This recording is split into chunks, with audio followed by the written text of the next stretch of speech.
Muito bom dia. Na ordem do dia, no mundo, está o Panama Papers, ou seja, uma investigação que está a divulgar a conta-gotas uma lista de informações sobre empresas e clientes dos mais diversos quadrantes geográficos, políticos, governamentais, financeiros, desportivos, etc., que utilizam a praça financeira do Panamá, considerada um paraíso fiscal, para efetuarem desvio ilegal de dinheiros e operações fraudulentas de capitais.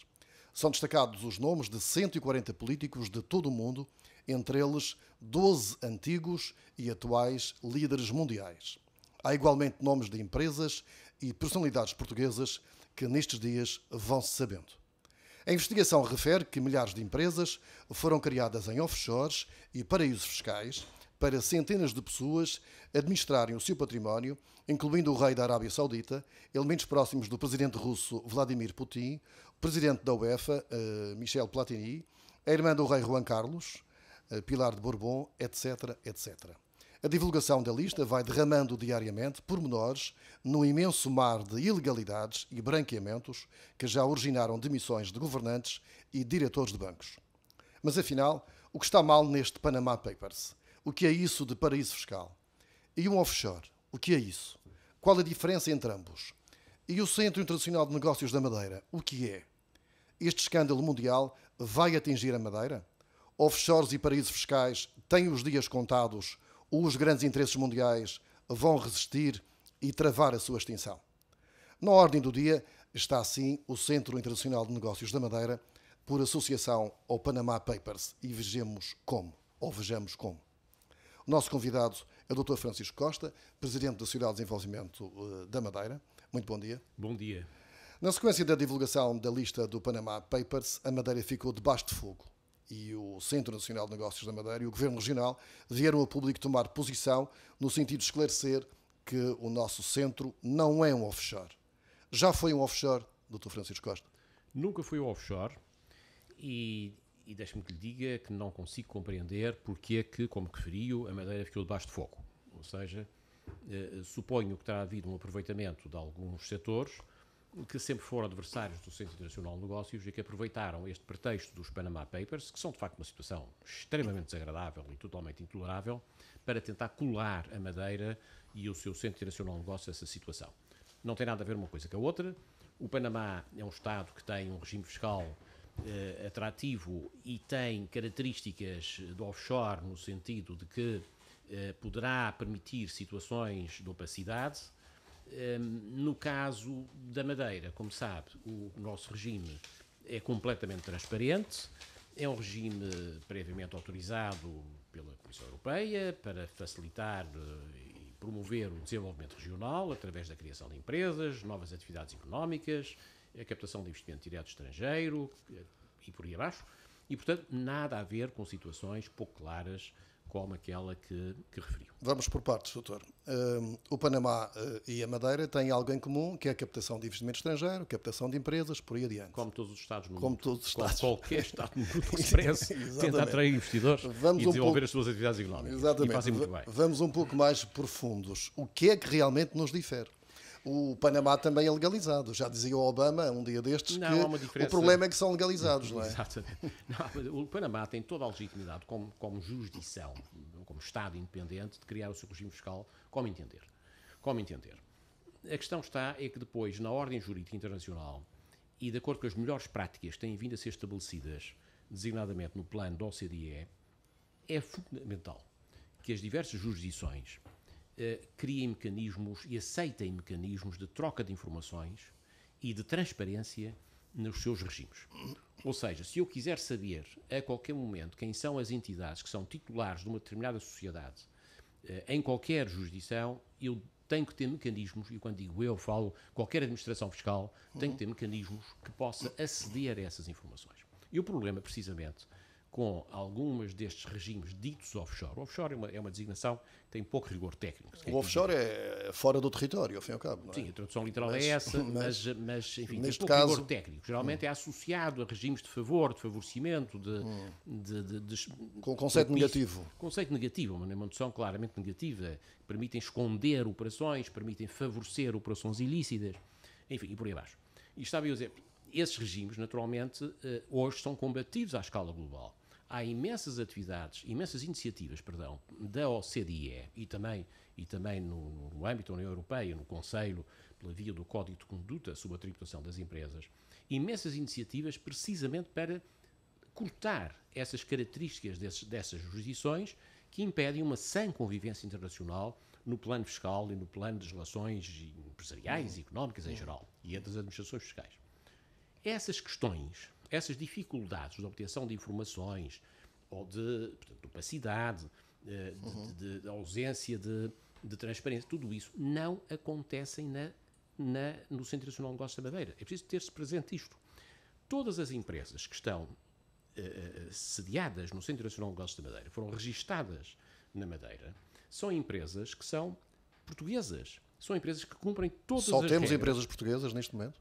Não, a origem das empresas é variadíssima, não é? Felizmente, porque estamos a captar empresas de tudo lá. Agora, as empresas depois, quando são constituídas cá, porque depois são constituídas cá, são empresas portuguesas, estão registadas na sua conservatória, estão sujeitas a todas as regras de divulgação de informação, de acesso à informação, enfim, de supervisão, de controle, como qualquer outra empresa portuguesa. Não há nenhuma exceção. O senhor pode garantir que não há empresas fantasma no nosso centro? É isso? O que é uma empresa fantasma? É uma empresa é uma empresa que se constitui, enfim, para esconder outros objetivos, não é? Através de transferências, por exemplo, de resultados ou dividendos. É mais um conceito vago. Tal como o conceito offshore, o conceito de empresa fantasma tem um conceito vago. Mas eu percebo o que quer dizer e não estou a fugir à questão de maneira nenhuma. Estamos a falar naquilo que diariamente nós lemos, não é? É a Vox Populi, por isso. Exatamente. Não, o que eu lhe posso garantir é que, nos termos do regime que está em vigor do Centro Internacional de Negócios, e isso já vem desde o terceiro regime e desde o segundo regime, portanto já vem desde 2000 para cá, todas as empresas constituídas no Centro Internacional de Negócios têm que ter emprego direto criado. Não há empresas na Madeira, atualmente, que não criem emprego direto. Pode ser só não há apenas caixas de correio. Pode ser só um trabalhador, mas todas têm que ter emprego direto. Mas há um mínimo, direto. não é? Há um mínimo. Há uma taxa de porcentagem. Pode ser só um trabalhador, mas têm que ter emprego direto criado. E o benefício fiscal, a isenção fiscal que têm, enfim, ou a redução fiscal que têm, varia com o número de postos de trabalho criados. Ou seja, quanto mais postos de trabalho criados, maior é o benefício fiscal. A taxa não varia, mas varia o montante da matéria coletável, enfim, dos lucros coletáveis que beneficiam da redução fiscal. E, portanto, há aqui um incentivo claro à criação de emprego. E, de resto, como sabe, hoje, entre empregos diretos e indiretos criados na Madeira, estamos a falar de mais de 4 mil pessoas diretamente envolvidas com o Centro Internacional. Aliás, nem sempre foi assim. Nem sempre foi assim, não é? Só nos últimos regimes é que... No primeiro regime. Quando a taxa era zero, não era? Exatamente. O regime que vigorou desde 1987 até 2000, com admissões nesse período desses anos, e esse regime permitia a admissão de empresas sem obrigação de criação de postos de trabalho. Porque na altura isto tinha uma razão de ser, na altura as condições internacionais assim indicavam. Se nós temos que competir com outros regimes, com outras jurisdições, com outros países, se estamos completamente fora das regras gerais ou prevalecentes nos mercados, evidentemente não vamos conseguir realizar os nossos objetivos. Foi o período de maior adesão à Zona Franca? Foi o período de maior adesão. Ao centro. Foi o período de maior adesão, precisamente. Estávamos em igualdade com Luxemburgo, por exemplo? Estávamos praticamente em igualdade com essas jurisdições. Com a entrada em vigor do segundo regime, depois em 2002 e por aí adiante, as condições de acesso começaram a ser cada vez mais restritivas, mais exigentes, e ao serem mais exigentes, naturalmente que reduziu-se a capacidade de competição com outras jurisdições que também atraem investimento direto estrangeiro. Essa exigência que, entretanto, foi acontecendo e verificada com a alteração de regimes, foi por iniciativa de Bruxelas ou de Portugal? Como sabe, todos os regimes, todos os 4 regimes, já vamos no 4º regime, como sabe, do Centro Internacional de Negócios da Madeira, foram negociados e acertados entre Lisboa e Bruxelas. Naturalmente com a colaboração da Madeira, não é? Mas sempre acertados entre Portugal e a Comissão Europeia.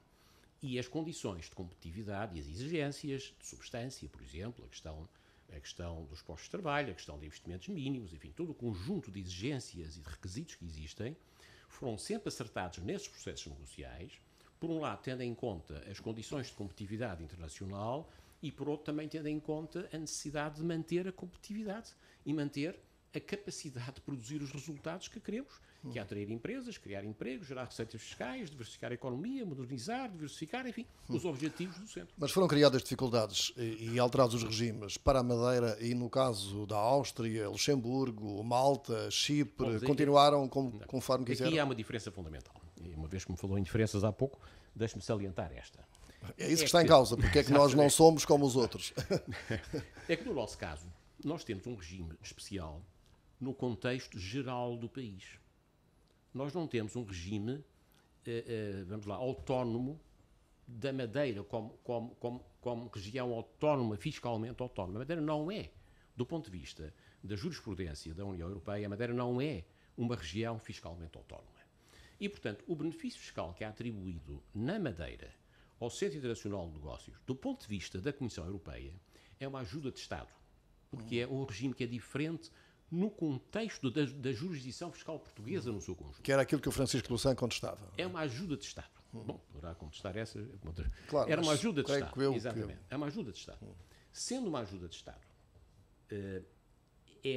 tem de ser obrigatoriamente aprovada pela Comissão Europeia ou cumprir as regras, melhor dizendo, cumprir as regras da Comissão Europeia. Devido à lei da concorrência, é isso? Perdão? Devido à lei da concorrência. Atualmente há um regulamento, é o REGIC, que regula essas coisas. Não vamos entrar agora por essas tecnicidades. Mas o princípio é este. Sendo uma ajuda de Estado, como é, tem que obedecer às regras da Comissão Europeia. No caso desses países que me referi, dessas jurisdições que me referi, a Áustria, a Suíça, Malta, Chipre, mesmo as Ilhas do Canal, Jersey, Guernsey... Sim, e entre estas há diferenças, não é? E entre essas há diferenças, enfim, podemos ficar aqui a manhã toda a falar das diferenças, mas entre nós e eles, a grande diferença é essa, é que enquanto que essas jurisdições são jurisdições, países independentes ou dependências, mas com autonomia fiscal completa, e, portanto, os regimes fiscais em cada uma destas zonas ou desses países ou dessas jurisdições são gerais, são regimes gerais, não são exceções dentro do seu território, não precisam de ter o acordo prévio da Comissão Europeia. Afinal, ao cabo, são países, em alguns casos. São tratados como países, mesmo que não sejam, enfim, para outros fins internacionais, como, por exemplo, a Ilha de Man, ou Jersey, ou Guernsey, ou Gibraltar, que não são países, mas, para este efeito, são fiscalmente independentes. E, portanto, não precisam de ter a aprovação prévia, a concordância prévia das autoridades comunitárias, designadamente da famosa Direção-Geral de Concorrência, com quem, enfim, em grande parte das negociações são conduzidas para obter estes regimes. No nosso caso, como no caso dos Açores, se fosse o caso, ou quando eles tiveram a Zona Franca, depois deixaram cair, não a desenvolveram, ou no caso das Canárias, com a sua Zona Especial Canária, ZEC, que é um regime que foi, como sabe, foi mais ou menos copiado do nosso. Nos nossos casos, é obrigatório ter essa concordância prévia. E, portanto, é preciso acertar com a Comissão Europeia as regras do regime. Daí que o nosso regime tenha uma legitimidade que os outros... O facto de ter essa autorização prévia confere-lhe um controle a priori e uma legitimidade que os outros, porventura, não terão. Não quer dizer que sejam ilegítimos, os outros também são. Certo. Mas são num plano diferente. Mas deixe-me colocar a questão ainda mais à diferenciação e às características de alguns, pelo menos. Nós somos fiscalizados pela União Europeia, até somos autorizados pela União Europeia. Também Luxemburgo é. É diferente. É diferente. Mas também são legais e até o Presidente da Comissão até foi ele que o criou. Não é? Eu não ponho em causa a legalidade, eu ponho o método. Mas Luxemburgo é considerado um paraíso fiscal. Não, do meu ponto de vista não é um paraíso fiscal. E Malta? E não é só do meu ponto de vista, nem Malta. Eu quero dizer é que dentro do território europeu há paraísos fiscais. Não, vamos lá ver. Há regimes especiais, fiscais especiais, diferentes do conjunto ou de muitos outros, com capacidade de atração de investimentos, com benefícios, com regimes favoráveis, mas não são paraísos fiscais. Aliás, atualmente, a referência dominante internacionalmente para se saber o que é um paraíso fiscal é aquela que é facultada pela OCDE. A OCDE tem tomado imensas iniciativas desde ainda o fim do século passado até os nossos dias, consistentemente, sem parar, de combate aos regimes ditos offshore, aos regimes de paraísos fiscais e tudo isso. A OCDE publica regularmente listas dos Estados que não cumprem com as regras ou que tendo, enfim, se comprometido a cumprir, de facto não cumpriram com as regras das boas práticas internacionais neste domínio, designadamente as boas práticas de troca de informações, de transparência, tudo isso como referi, e existem listas, se quiser vai consultar o site OCDE e encontra essas listas, onde estão, de facto, listados esses Estados. Portanto, aí é a fonte mais autorizada para se saber, de facto, como é que se devem classificar como paraísos fiscais ou não. A União Europeia ainda não o fez. Há um exercício agora que está em curso da Comissão Europeia para publicar a lista europeia dos paraísos fiscais, a lista Nos da União próximos Europeia. 6 meses. Exatamente, sabe disso. Até agora o que a Comissão Europeia fez foi um mero exercício estatístico de publicar uma lista que era um agregado das listas dos diversos países e depois, enfim, em função da frequência de aparecimento de cada país, de cada paraíso fiscal nas listas dos países, fazia um apanhado e fazia um pouco um sumário estatístico. Mas isso não pressupunha uma avaliação própria da Comissão Europeia sobre o que sim ou não devia constar na lista europeia de paraísos fiscais. Esse exercício está a ser feito, vai ser feito agora, e, portanto, teremos a curtíssimo prazo uma lista europeia também de paraísos fiscais. Até lá, a nossa principal referência é a referência da OCDE, como eu lhe disse.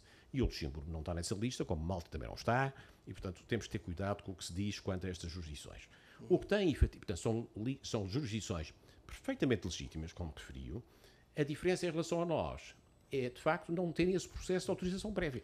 Certo. E em relação ao controle fiscal, ao controle de branqueamento, ao controle de dinheiros de operações financeiras, a Madeira não tem, desde 2011, creio eu. Não tem como. Não tem operações financeiras? Não tem não operações, tem praça, não é uma praça financeira. Não é uma praça financeira no sentido, nós temos bancos a operar na Madeira, como é natural. Sim, claro. Não temos, a Madeira, neste caso, o Centro temos, Internacional de não Negócios. temos bancos a operar com benefícios fiscais do Centro Internacional de Negócios. E essas praças que acabámos de falar têm. Todas elas têm. Benefícios, exatamente. E a grande permeabilidade, digamos, é essa, de haver branqueamento de capitais e fugas, operações ilícitas. É esse o problema? Nós estamos imunes por não termos praça financeira? Nós estaremos seguramente imunes aos movimentos de moedas, de dinheiros. Quer dizer, não pode haver ninguém que venha à Madeira com uma mala de dinheiro. Nunca poderia haver, porque as regras já não permitiam. Mas não há instituições com benefícios fiscais que possam receber dinheiro de forma pouco clara, enfim, e punha dúvidas quanto à sua origem. Mas as empresas que são criadas no nosso centro podem ser criadas com dinheiro ilícito, ou não? Não sabe.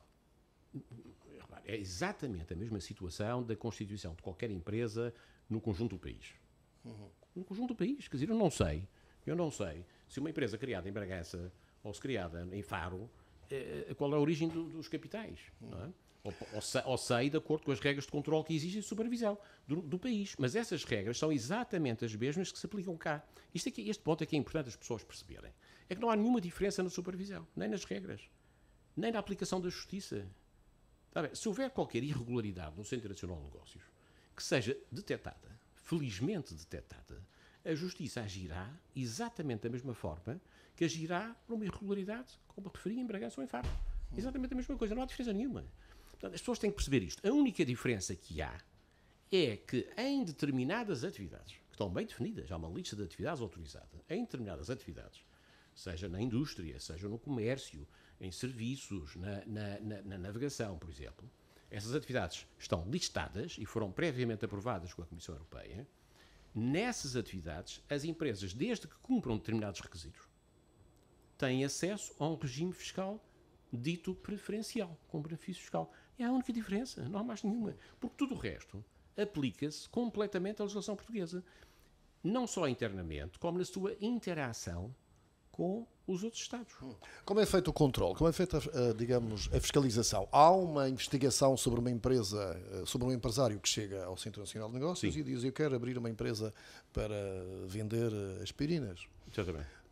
Que tipo de... Apresenta a sua candidatura, diz o que quer fazer, prova que vai cumprir os requisitos que a lei estabelece, a candidatura é preparada, é submetida aos serviços oficiais para licenciamento. São os serviços oficiais regionais? Regionais. Direção Regional de Assuntos Fiscais? Neste momento é através da AT, regional, é aprovada e pronto. Portanto, há dois filtros, é isso? A SDM e a Direção Regional? A SDM informa o processo e manda para o Governo Regional para licenciamento. E repare que a constituição de uma empresa no Centro Internacional de Negócios passa por esse crivo, mas fora do Centro Internacional de Negócios não passa. Está a ver? Portanto, logo à cabeça para a constituição de uma empresa do Centro Internacional de Negócios, há esse crivo. Que pode falhar, porque esses crivos não são infalíveis. Tem falhado? Já surgiu? Não, então nós sabemos que tem havido casos de utilização indevida do Centro Internacional de Negócios. Indevida até perante outros Estados. Portanto, ainda agora, recentemente. Corremos o risco, portanto. Corremos todos os riscos, como é natural. Mas eu gostava de saber, no conjunto do país, onde é que tem havido maiores irregularidades. Claro, mas uma coisa é surgir um problema em Aveiro, outra coisa é no Centro Nacional de Negócios. Mas porquê? Porque a especulação, digamos assim, é outra. Ora, é a bem, tal coisa, então é o paraíso fiscal da Madeira. O problema está na especulação. Exato. O problema Sim, está na mas... especulação. O problema não está na substância, o problema está, de facto, na forma como as coisas são apresentadas e no parti pris. Ou seja, no ponto de partida da análise das pessoas. Ainda há pouco tempo, ainda ontem ou anteontem, enfim, no meio destes debates que têm estado, eu voltei a ouvir falar no famoso caso Bacherano. Lembra-se disso? O caso Bacherano, que tinha utilizado, Bacherano tinha justificado uma empresa, etc. E tal. O caso Bacherano é o exemplo que tem sido apresentado como prova de má utilização das empresas do Centro Internacional de Negócios. É o exemplo acabado de como a justiça funciona. A Espanha pedia informações a Portugal sobre essa insociedade desse senhor. E Portugal? Porque o Centro Internacional de Negócios é completamente transparente. E porque existe a troca de informações. E porque não há exceções no Centro Internacional de Negócios.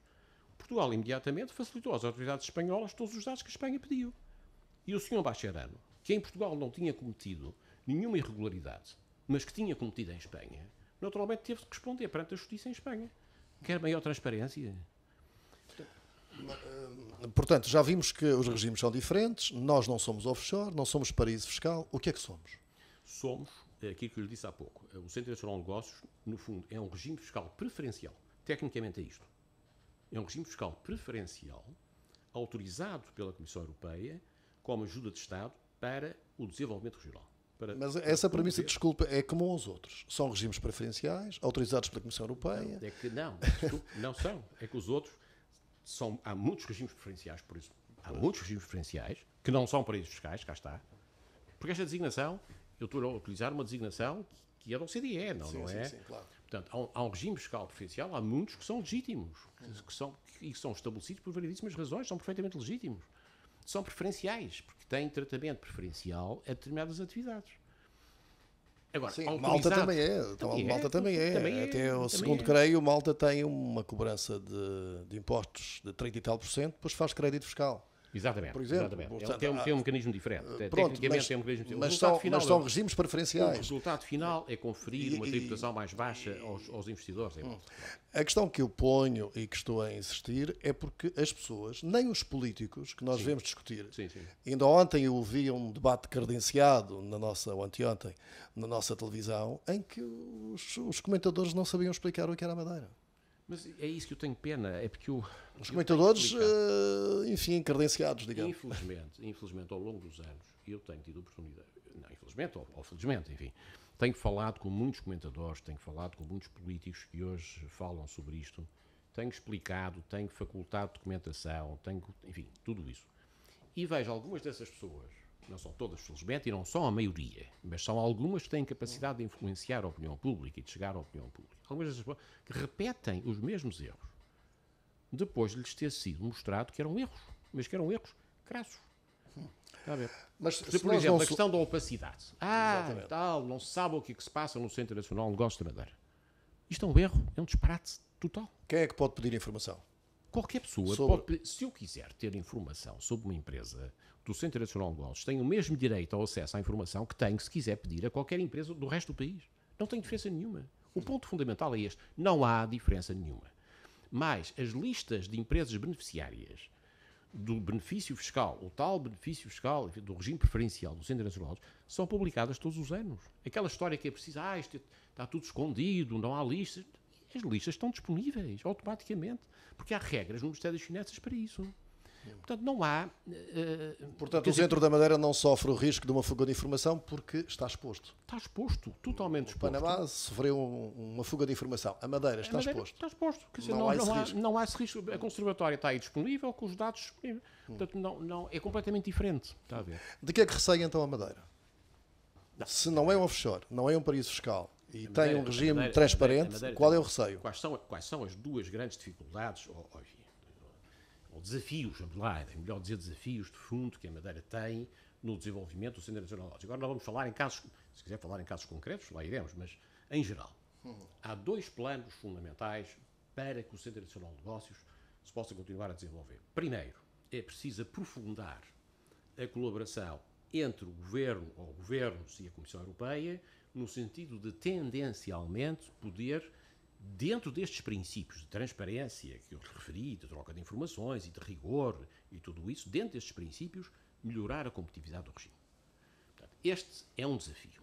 O outro é uma decorrência deste, que é sermos capazes nos mercados de fazer face a uma competição internacional que é feroz. Não penso que a competição internacional para trazer para casa empresas ou os navios para o registro de navios ou tudo isso é fácil, porque não é, porque todos os países que captam ou que tentam captar investimento internacional têm estruturas muito eficazes de captação de investimentos e de empresas, têm porventura maior agilidade na adaptação dos seus regimes à evolução das condições da economia internacional. Nós, enfim, temos alguns patamares diferentes. Temos primeiro o governo regional, enfim, que naturalmente faz tudo o que está ao seu alcance para melhorar as condições do regime. Depois temos o governo da República, depois a Comissão Europeia. Enfim, portanto, é preciso atuar nestes diversos planos. Mas são esses os desafios fundamentais. Depois, naturalmente, que há questões concretas, dificuldades concretas, que é preciso resolver e que vamos evoluindo com o tempo. Ou porque o regime tem algumas insuficiências, não há regimes perfeitos. Ou insuficiências em termos de concorrência. Em termos de concorrência. Não é ainda aquilo que queríamos. Não é ainda, por exemplo, posso-lhe dar um exemplo. Estamos aqui a falar em teoria, posso-lhe dar um exemplo. No quarto regime, como sabe, foi reposta a isenção de tributação sobre os dividendos distribuídos, não é? Isso é atraente, não é? Isso é atraente.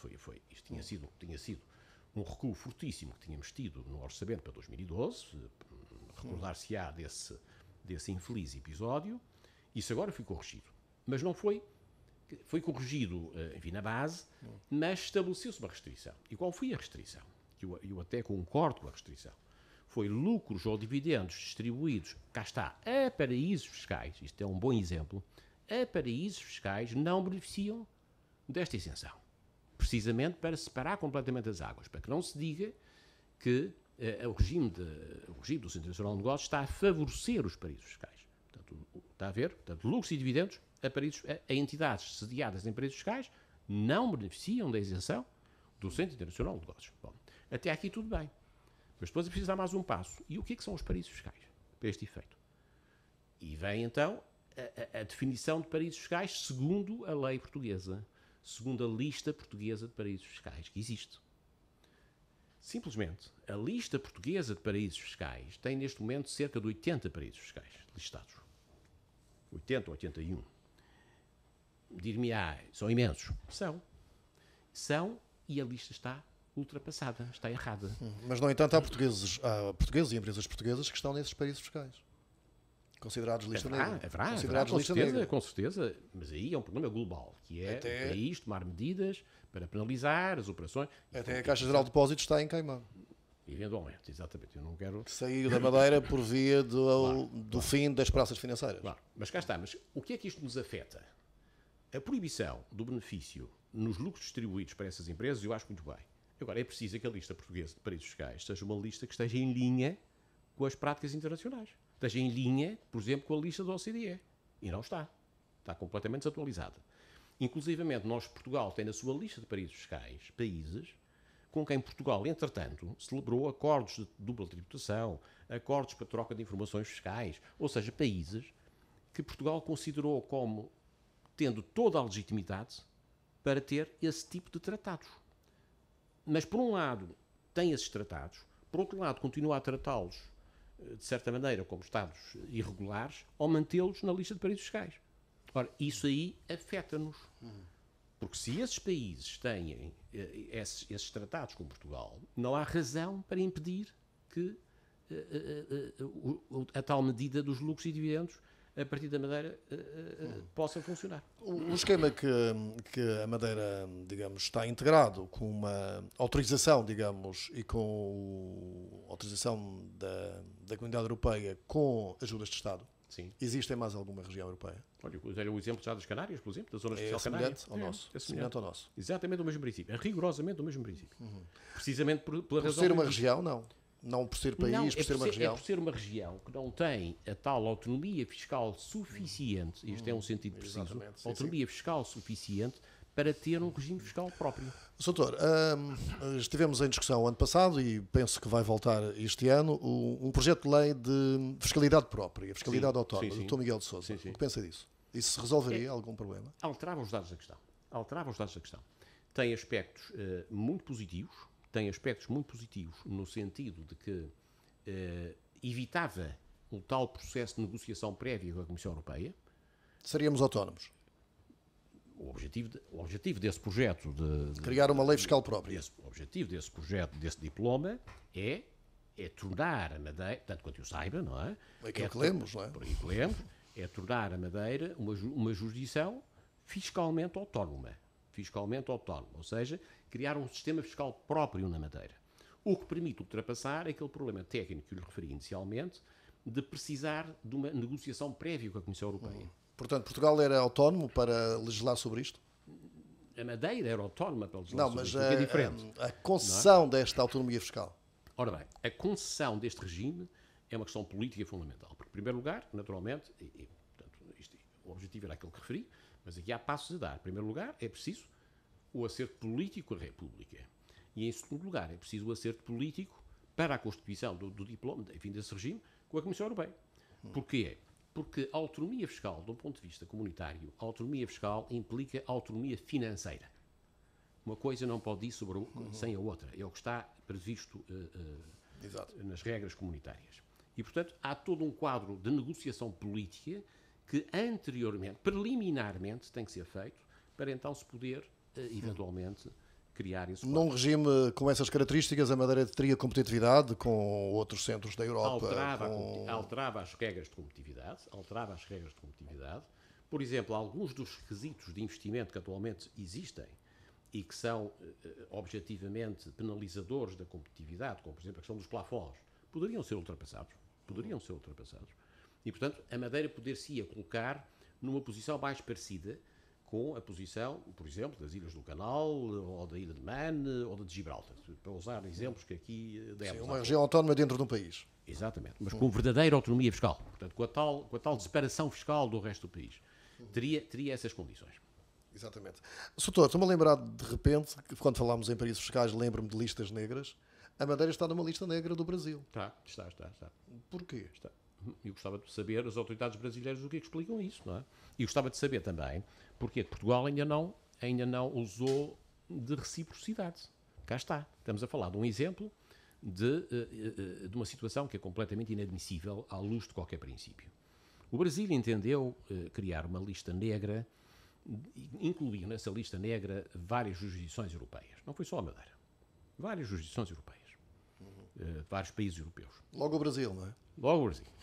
E esses países europeus, essas jurisdições que foram colocadas na lista negra do Brasil, quase todos reagiram imediatamente e pediram ao Brasil para sair da lista negra. E o Brasil retirou algumas da lista negra, perante a argumentação que lhes foi apresentada às autoridades brasileiras. Nós agora vamos falar da Madeira, primeiro a STM e depois o Governo Regional, a pedido da STM, solicitou já há mais de 5 anos à República, ao Governo da República, que agisse para que nós também saíssemos da lista negra. E, entretanto, já houve contactos com o embaixador do Brasil, e eu próprio falei com o embaixador do Brasil sobre isso, amplamente. Nada foi feito até hoje. Houve umas diligências, umas cartas e tal, mas, de facto, nada foi feito até hoje. Agora, eu pergunto duas coisas, muito simples. Porquê que o Brasil não agiu da mesma forma em relação à Zona Especial Canária, a ZEC, que tem um regime exatamente igual ao nosso? Enfim, com ligeiras diferenças. Eles têm uma taxa base de IRC de 4%, nós temos de 5%, por exemplo, é uma diferença. As atividades são basicamente as mesmas, os requisitos são basicamente os mesmos. O Brasil não incluiu a Zona Especial Canária na lista negra do Brasil. Porquê? Gosta mais da Espanha do que de Portugal?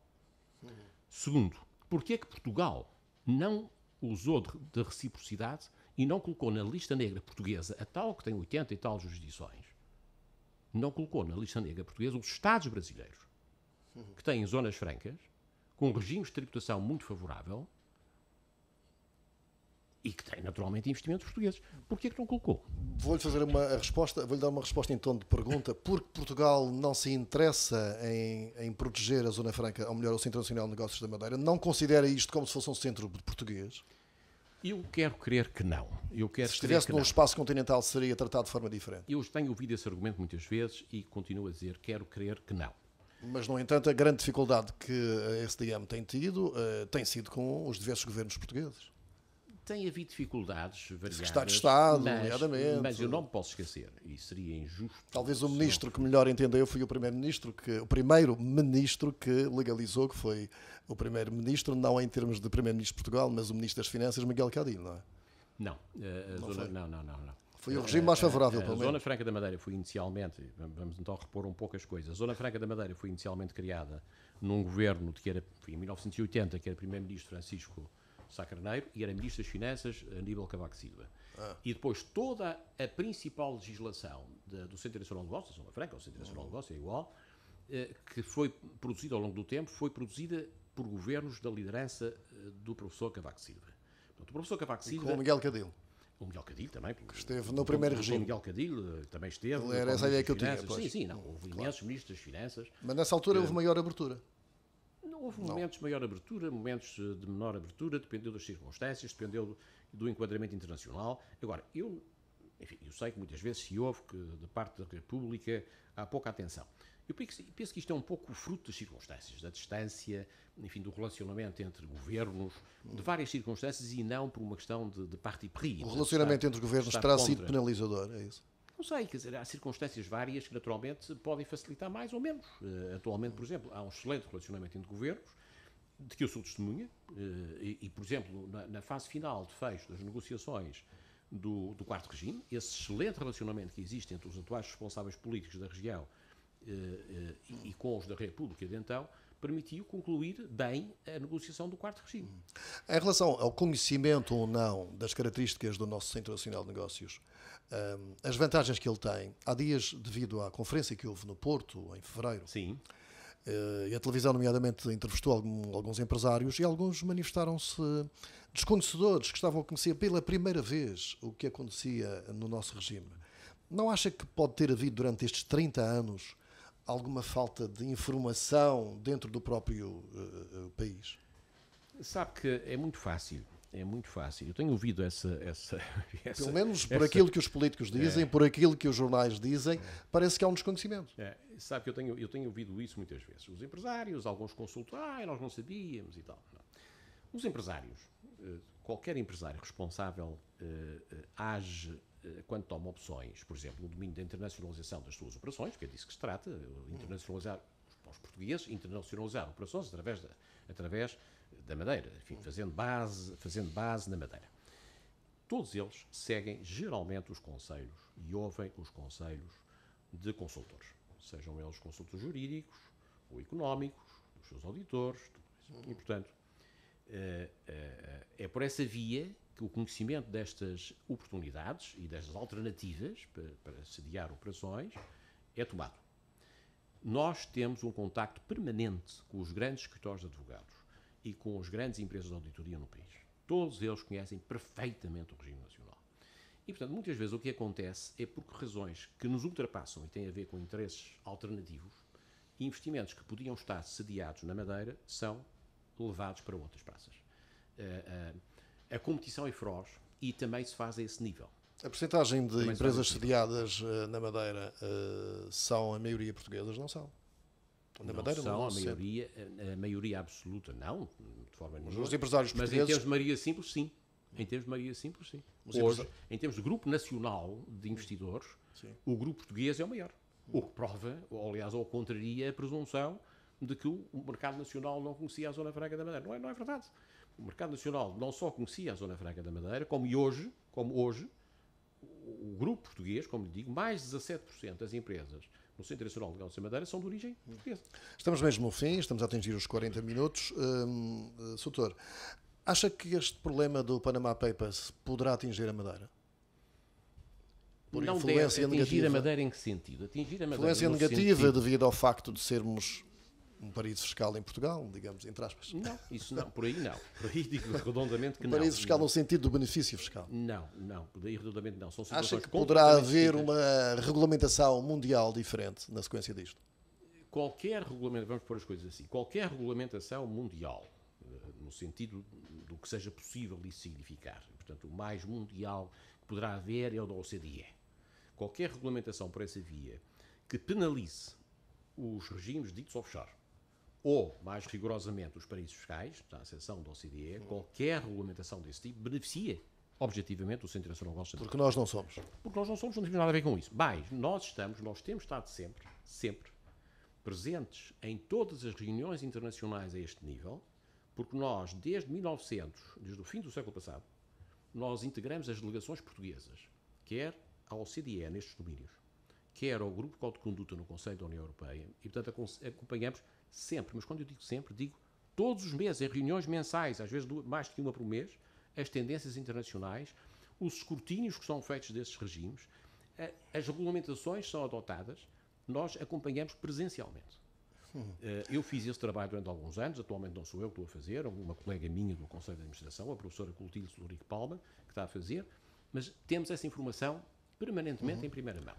E, portanto, eu estou absolutamente seguro ao dizer tudo aquilo que seja penalizar os paraísos fiscais e os regimes ditos offshore é benéfico para nós. Porque nós Um escândalo destes, portanto, pode beneficiar o Centro da Madeira? um escândalo destes... eu não gostaria de beneficiar de escândalos. Não é agradável para ninguém mas pode beneficiar resultar. de escândalos. É isso. O que eu digo é que, na medida em que países que não cumpram bem as regras internacionais passem a cumprir, na medida em que isso aconteça, passem a ser mais transparentes, passem a trocar mais informações, passem a cumprir mais todas as orientações que, do plano da competição fiscal, da concorrência fiscal internacional, são emanadas pela OCDE e pelas iniciativas à volta da OCDE, do G20, do BEPS, enfim, todas essas iniciativas, na medida em que esses países sejam levados a cumprir essas regras, aí sim nós beneficiamos. Estamos mesmo a fechar. Soutor, há dois partidos em Portugal que estão a colocar o Centro da Madeira debaixo de fogo, o Bloco de Esquerda e o Partido Comunista. São partidos com grande influência no Governo Nacional. A SDM pensa, de algum modo, ter alguma reunião, intervenção com partidos desses com esses partidos no sentido de esclarecer melhor? Duas notas muito rápidas. Em primeiro lugar, o campo de ação da SDM não é o campo político. Não cabe à SDM fazer a defesa política do Centro Internacional de Negócios de Madeira. A SDM atua no domínio da informação, no domínio dos mercados. Atua no âmbito da promoção. No âmbito da promoção. Mas Mas neste não caso, é também... responsabilidade atuar no domínio político, embora a STM não recuse, em circunstância nenhuma, a colaboração que lhe seja pedida nesse âmbito, e nós sabemos bem que a STM tem colaborado sempre para todos os esclarecimentos, mesmo nesse âmbito. Quando é solicitada, mas é solicitada. Pela sua iniciativa, não vê interesse? Pode sugerir, a STM pode e tem sugerido imensas vezes iniciativas, mas essas iniciativas só prosseguem se quem de direito entender que devem prosseguir. Não é responsabilidade direta da STM a atuação e a luta no plano político. Não faz sentido.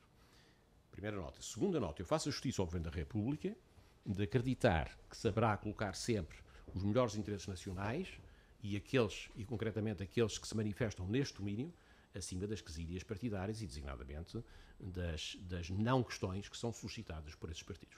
Muito obrigado, Dr. Francisco Costa. Felicidades. Bom fim de semana. Muito obrigado.